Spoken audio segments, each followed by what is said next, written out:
biggest mistake business owners make when they're launching their e-course. They spend 6 months building the course before they actually sell it. But what that does is stops you from concentrating on building your following, which is the most important. So here's what I suggest you do.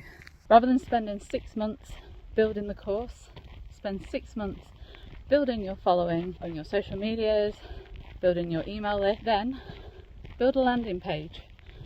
See if it sells. If it does, promote that you're starting a month after you started selling it. This gives you a buffer. You then, once you know that you've sold and can sell the course and it's something that people want, which is number 3, is start building it.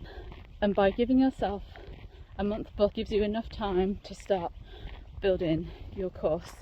Not only is this going to stop you from wasting 6 months of your time on a course that you're not sure is going to sell or not, it's also going to kick your butt into gear for you to get your course done prompto when it does sell.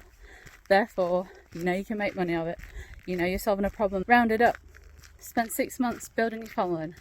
Create a landing page and get people onto your email list to let you know that a course is coming and to sign up to be the first to hear about it.